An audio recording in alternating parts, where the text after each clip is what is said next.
নাকি ভাই আপনাকে একটা কথা বলি, আমি তো ডাক্তার লেখার কারণে যে চেম্বার খুঁজিচ্ছি না, আমি তার চেম্বার খুঁজিচ্ছি এই কারণে যে উনি লিখেছেন যে উনি পেশায় ডাক্তার। সেটা নিয়ে আলোচনা যত কম করা যায় তত আপনার জন্য ভালো, কারণ ওখানে আপনার কিছু অপকর্ম টপকর্ম আছে আর কি, যে ওটা বাদ দেন, ওইটা আবার বলি না, বললে আবার রেগে মেগে আমার নামে আবার একটা মানহানি মামলার জন্য হুমকি দিতে পারেন। এতে গায়ে জ্বালা লেগে গেছে পিনাকি সাহেবের। কেন ভাইয়া, আপনি কি জামাতের দায়িত্ব নিয়েছেন নাকি? জামাতের পিয়ারও হয়েছেন ভাই? কারণ পিয়ারও হইেন না। মিস্টার ইলিয়াস হোসেন উনি ওনার ভক্তদের মাধ্যমে প্রায় একটা কথা বলেন যে মাসুদ কামাল কোন পত্রিকার সাংবাদিক, কোন মিডিয়ার সাংবাদিক। পেশায় যদি উনি চিকিৎসক হন তাহলে ওনার চেম্বারটা কোথায়, উনি কোথায় চিকিৎসা করেন, তাদের পেশাটা আসলে কি, এটা আমার মানে জানার খুব আগ্রহ। কারণ ওখানে যে যে হলফনামায় যে যে কথাগুলো আপনাকে জানাতে হয় তার মধ্যে 4 নম্বর ধারায় বলা হয়েছে যে আপনার পেশা কি, আপনার পূর্বতন পেশা কি, আপনার স্ত্রীর বর্তমান পেশা কি, এবং আপনার স্ত্রীর পূর্বতন পেশা কি। এই কয়টা পয়েন্ট আপনাকে ভাই লিখতে হবে, এটা বলা আছে এখানে। তাহলে পেশা জিনিসটা কি আসলে, যেমন আমাকে যদি বলো তোমার পেশা কি, আমি বলি আমার পেশা সাংবাদিকতা, এটা আমি বলি। পূর্বতন পেশা কি, ওটাও সাংবাদিকতা। তার মানে আমি বলতে চাচ্ছি আমি আগেও সাংবাদিকতা করতাম, এখনো সাংবাদিকতা করি। কত আগে থেকে করি? হ্যাঁ, আমি প্রায় 3 দশকেরও বেশি সময় ধরে সাংবাদিকতা করি। আমার সাংবাদিকতা বয়স এখন 36 বছর ধরে আমি সাংবাদিকতা করি। বিভিন্ন সময় বিভিন্ন পত্রিকায় সাংবাদিকতা করেছি, সাপ্তাহিক পত্রিকায় করেছি, দৈনিক পত্রিকায় করেছি, আবার টেলিভিশনে করেছি, আবার অনলাইনে করেছি, বিভিন্ন জায়গায় আমি সাংবাদিকতা করেছি। এগুলো আমার পেশা। আমার বর্তমান পেশা কি? হ্যাঁ, আমি এখনো সাংবাদিক। অনেকে আমার জিজ্ঞাসা করেন আমাকে, কিছু কিছু লোক আছে, বিশেষ করে আমি এই নিউ ইয়র্কে থেকে যিনি অনলাইনে একজন সাংবাদিকতা করেন বলে আমি মনে করি, নিজেকে সাংবাদিক দাবি করেন না, মিস্টার ইলিয়াস হোসেন উনি ওনার ভক্তদের মাধ্যমে প্রায় একটা কথা বলেন যে মাসুদ কামাল কোন পত্রিকার সাংবাদিক, কোন মিডিয়ার সাংবাদিক। সেই জবাব আমি দিচ্ছি। সাংবাদিকদের মধ্যে কিন্তু মানে একাধিক রকম সাংবাদিক আছে। একটা সাংবাদিকতা একটা ক্যাটাগরি হলো যে তারা হলো ফ্রিল্যান্স জার্নালিস্ট, মানে তারা কোনো নির্দিষ্ট পত্রিকা অথবা নির্দিষ্ট মিডিয়ায় কাজ করে না, বিভিন্ন মিডিয়াতে ওনারা কাজ করেন, এবং সেই যে কাজ করেন ওই বিনিময়ে যে কাজটা করেন তার পারিশ্রমিক পান। এরকম সাংবাদিক বাংলাদেশে অনেক আছে। আমি সেরকম, আমি এখন ফ্রিল্যান্সিং করি, একটা ফ্রিল্যান্স জার্নালিস্ট। আমি 2022-এর অক্টোবরে আমার ওই মানে সাংবাদিকতার চাকরি থেকে আমি রিটায়ারমেন্টে গিয়েছি, বলে পেয়ে গেছি। এবং যখন আমি ওই চাকরিটা ছাড়ি তখন আমি বলেছিলাম যে আমি আর সাংবাদিকতার চাকরি করব না, সাংবাদিকতা করবো কিন্তু সাংবাদিকতার চাকরি করব না। আমি এরপর থেকে বিভিন্ন পত্রপত্রিকায় লিখি, যেমন আপনার জার্মানি থেকে বের হয়ে যায় ডয়চে ভেলেতে আমি নিয়মিত কলাম লিখি। বাংলাদেশে একটা পত্রিকা আছে আজকের পত্রিকা, এখানেও আমি নিয়মিত কলাম লিখি। আরো অনেক পত্রিকায় কিন্তু আমি কলাম লিখি, এবং যারা কলাম এরকম লিখেন তারাও সাংবাদিক। এমনকি যে সাংবাদিকের নাম আপনি কখনো দেখেন না, যিনি একটা পত্রিকার আমরা অনেক সময় আমরা অনেকে বলে প্রুফ রাইটার, আসলে প্রুফ রাইটার না, তারা হলো সহ সম্পাদক বলি আমরা বাংলায়। তো যারা প্রুফ দেখেন তাদের নাম কিন্তু আপনারা কোথাও পাবেন না, কিন্তু ওনারা সাংবাদিক ভাই, সাংবাদিকতার সংজ্ঞার মধ্যে ওনারা পড়েন। কাজে পত্রিকায় চাকরি না করেও যে সাংবাদিকতা করা যায়, তারা হলে ফ্রিল্যান্সিং কথাটা আসলে কেন, ফ্রিল্যান্স সাংবাদিক কথা আসলো কেন? সারা দুনিয়াতে এটা আছে, অনেক বড় বড় সাংবাদিক আছে তারা ফ্রিল্যান্সিং করে।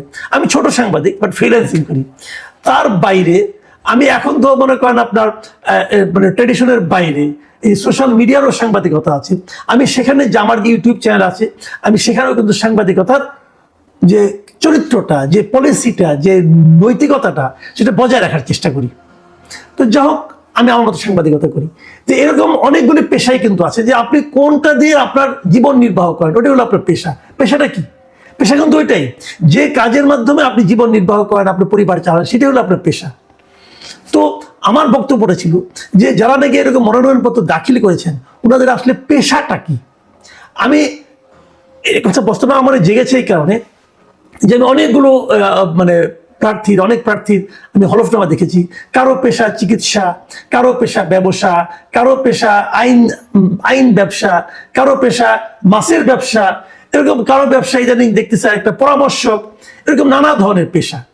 রাজনীতি পেশা আমি খুবই কম পেয়েছি, আমি এই যাবৎকালে যতগুলি দেখেছি খুব কম পেয়েছি। তো আমার প্রশ্নটা হলো, আপনি তো আসলে আপাতমস্তক রাজনীতিক, তাহলে আপনার পেশা হিসেবে রাজনীতির কথা লিখবেন না কেন? এটা বলতে যে আমি উদাহরণ হিসেবে জামায়াতের আমির ডাক্তার শফিকুর রহমানের উদাহরণটা একটা টেলিভিশনের টকশোতে আমি বলেছি, যেটা হলো নিউজ চ্যানেল 24 নামে একটা টেলিভিশন, সেই টেলিভিশনে 2 দিন আগে আমি বলেছি যে জামায়াতের আমির যিনি আছেন ওনার পেশাটা কি আসলে। উনি তো ফুল টাইম রাজনীতি করেন, এবং জামাতের রাজনীতিটা কিন্তু এমনই জামাতে তারা ফুল টাইম রাজনীতি করে, তাদেরকে জামাত দলীয়ভাবেই তাদেরকে টাকা দেয়। এটা আমি ভালো, আমি পছন্দ করি এটা। তাহলে ওনার পেশাটা কি? ওনার মনোনয়নপত্রে, দাখিলকৃত মনোনয়নপত্রে হলফনামায় উনি দিয়েছেন ওনার পেশা হলো চিকিৎসক। এখানে আছে দুটো পয়েন্ট হলো বর্তমান পেশা উনি লিখেছেন, আপনারা দেখুন, আমি এখানে দিয়ে দিচ্ছি। ওনার বর্তমান পেশা দিয়েছেন চিকিৎসক, ওনার পূর্বতন পেশা দিয়েছেন চিকিৎসক, ওনার স্ত্রীর পেশা হলো গৃহিণী, ওনার স্ত্রীর পূর্বতন পেশা হলো গৃহিণী। এই হলো উনি বলেছেন। প্রথমত ব্যাকরণগত একটা ভুল আছে, ওনার পেশা চিকিৎসা হবে, চিকিৎসা সেবা হবে, চিকিৎসক কেন আমি বুঝতে পারলাম না, চিকিৎসক তো হলো না। যাই হোক, তারপরে আমি ধরে দিলাম ঠিক আছে। তো আমি এই জায়গাটাতে একটা প্রশ্ন করেছিলাম যে পেশায় যদি উনি চিকিৎসক হন, তাহলে ওনার চেম্বারটা কোথায়? উনি কোথায় চিকিৎসা করেন? আমি এই প্রশ্নটা করেছিলাম যে কেন ভাই আপনি লিখতেন যে আপনার পেশা রাজনীতি, কোনো সমস্যা তো নাই, আপনার পেশায় চিকিৎসক হয় কি করে? আপনি তো কোথাও চেম্বার করেন না, আপনি তো কোথাও চিকিৎসা শাস্ত্রের কোনো কাজই এখন করেন, আপনি ফুল টাইম পলিটিক্স করেন। এবং ফুল টাইম পলিটিক্স করা তো কোনো অন্যায় কাজ না, এটা তো ভালো কাজ। আপনি ফুল টাইম পলিটিক্স করেন বলেই তো আপনি রাজনীতিতে আসছেন, আপনি এখন ইলেকশন করছেন, জনগণের কাছে ভোট চাচ্ছেন, জনগণ ভোট দিলে আপনি দেশের প্রধানমন্ত্রী অথবা বড় কোনো গুরু দায়িত্বে যাবেন, এটা তো কোনোটাই কোনো আপত্তি নাই। আপনি আপনার যোগ্যতার কারণে পলিটিশিয়ান হয়েছেন, তাই না? যাই হোক, আমার ওই বক্তব্যকে কেন্দ্র করে আমি হঠাৎ করে দেখলাম যে গতকালকে একজন বিখ্যাত ব্যক্তি একটা পোস্ট দিয়েছেন। সে বিখ্যাত ব্যক্তি হলেন মিস্টার পিনাকি ভট্টাচার্য। উনি প্যারিসে থাকেন এবং ওখানে বসে বসে দেশ উদ্ধার করেন। কোনো সমস্যা নাই, দেশ উদ্ধার করলেই হলো এক জায়গা থেকে, এটা আমার কোনো আপত্তি নাই। উনি মাঝে মাঝে আমার পেছনে লাগেন, আমাকে বিখ্যাত করার জন্য লাগেন। উনি হলেন একজন আসলে বিখ্যাত ব্যক্তি, কিন্তু উনি ওনার অনেক ফলোয়ার ফেসবুকে, ওনার ইউটিউবে কোনো কিছু দিলেই মিলিয়ন ভিউ হয়। তো যখন উনি আমার কথা বলেন আমি একটু খুশি হই যে এত লোক আমার নাম জানতেছে, খারাপ কি। আবার উনি কথাবার্তা একটু অশ্লীল বলেন, তো ওটা নিয়ে আমি কিছু মাইন্ড করি না। আমি মাইন্ড করি না এই কারণে যে ওনার বাড়ি হলো বগুড়ায় আর কি। তো আমারও শ্বশুর বাড়ি বগুড়ায়, সেই হিসেবে আমি ধরেই নিয়েছি যে বগুড়ার জামাই হিসেবে হয়তো ওনার কাছ থেকে এতটুকু রসিকতা আমি পেতেই পারি। উনি কালকে একটা পোস্ট দিয়েছেন, সেই পোস্টের মূল বক্তব্য হলো আমার একটা ছবিও দিয়ে দিয়েছেন। সেই চ্যানেল 24 অনুষ্ঠানে আমি কথা বলছিলাম, তার একটা ছবি দিয়েছেন এবং উনি কি লিখেছেন আপনাদের আমি একটু পড়ে শোনাই। উনি লিখেছেন, 80-র দশকে ডক্টর কামাল হোসেন প্রেসিডেন্ট ইলেকশনে দাঁড়াইছে, স্থানীয় বিএনপির নেতা জিয়াউর রহমানের ক্যাম্পেইন করতে যায় বলতেছে, ডাক্তার কামাল হোসেন রে কখনো রুগীর চিকিৎসা করতে দেখেছেন? ওই জিন্দগিতে একটা রুগীর চিকিৎসা করিছে? এই জামানায় জিয়াউর রহমানের পুত্র কথা কামালরে পাইছে, ওই ডাক্তার শফিকের চেম্বার খুঁজিচ্ছে। এই হইতেছে বাঙ্গু এলিট, এরে নিয়ে আমরা বিপদে আছি। কিন্তু ভাবেন একবার ওই মহাথির মোহাম্মদ রে চে গুয়েভারা বা ফুটবলার সক্রেটিসের চেম্বার দেখতে চাইলে কিন্তু সারা দুনিয়ায় বিপদে পড়বে। এই হলো ওনার লেখা, ওনার স্টাইল এরকম। ওই যে বললাম পড়াশোনা করেন, তার প্রমাণ হলো উনি জানেন যে মহাথির মোহাম্মদ পেশায় ডাক্তার, চে গুয়েভারা পেশায় ডাক্তার ছিলেন, এবং ব্রাজিলের ফুটবলার ছিলেন যিনি সক্রেটিস, উনিও পেশায় ডাক্তার ছিলেন। কাজে উনি জানেন। এবং আমার মজার ব্যাপার হলো পিনাকি ভট্টাচার্য সাহেব নিজেও পেশায় ডাক্তার ছিলেন, মানে উনি ডাক্তারি পড়েছেন আর কি। তো এদের চেম্বার খুঁজলে নাকি পৃথিবী বিপদে পড়বে। তো ভাই পিনাকি ভাই, আপনাকে একটা কথা বলি, আমি তো ডাক্তার লেখার কারণে তার চেম্বার খুঁজিচ্ছি না। আমি তার চেম্বার খুঁজিচ্ছি এই কারণে যে উনি লিখেছেন যে উনি পেশায় ডাক্তার। উনি যদি ওই হলফনামায় পেশায় জায়গায় ডাক্তার না লিখে লিখতেন রাজনীতিবিদ, তাহলে কিন্তু আমি এটা খুঁজিতাম না। আমি ভালো বগুড়ার ভাষা বলতে পারি না, যদিও বগুড়ার মহিলার সঙ্গে থাকি, কিন্তু ভালো বলতে পারি না, আমি খুঁজিতাম না ভাই। যেমন আপনি ডাক্তার লেখেন, আপনার আপনি ডাক্তারি পড়াশোনা করেছেন, কিন্তু আপনার চেম্বার কিন্তু আমি খুঁজবো না। কারণ পেশায় আপনি ওষুধ কোম্পানিতে চাকরি করতেন, এখন আবার অন্য কোনো কোম্পানি চাকরি করেন। আপনি তো পেশায় যদি বলেন যে আমি পেশা ডাক্তার, আমি বলে আপনি পেশা হলো চিকিৎসা, যদি এটা আপনি বলেন তাহলে আমি খুঁজবো, নাহলে আমি খুঁজবো কেন? তো এখন প্রশ্ন হলো যে উনি লিখেছেন নিজের হলফনামায় যে ওনার পেশা হলো চিকিৎসা, লিখেছেন বলে আমি জিজ্ঞাসা করেছি। আর এটা কিন্তু ওই কারণে যে আপনি তো আসলে চিকিৎসক নন, আপনি ডাক্তারি পড়েছেন, আপনি চিকিৎসা শাস্ত্রে ডিগ্রি নিয়েছেন, কিন্তু আপনি পেশাদার চিকিৎসক এখন নন। আপনি লিখতে পারতেন আপনার পূর্বতন পেশা চিকিৎসা, বর্তমান পেশা রাজনীতি, কোনো আপত্তি ছিল না আমার। আমি ওই অর্থে বলেছি। যেমন আপনি পিনাকি সাহেব, আপনি একসময় ডাক্তারি পড়েছেন, একসময় ওষুধ কোম্পানির আপনি একজন কর্ণধার ছিলেন, তাহলে আপনি পূর্বতন পেশা হতে পারে ওষুধ কোম্পানির কর্ণধার, সিইও অথবা যাই হোক না কেন, সেটা নিয়ে আলোচনা যত কম করা যায় তত আপনার জন্য ভালো, কারণ ওখানে আপনার কিছু অপকর্ম টপকর্ম আছে আর কি, যাই হোক ওটা বাদ দেন, ওইটা আবার বলি না, বললে আবার রেগে মেগে আমার নামে আবার একটা মানহানি মামলার জন্য হুমকি দিতে পারেন।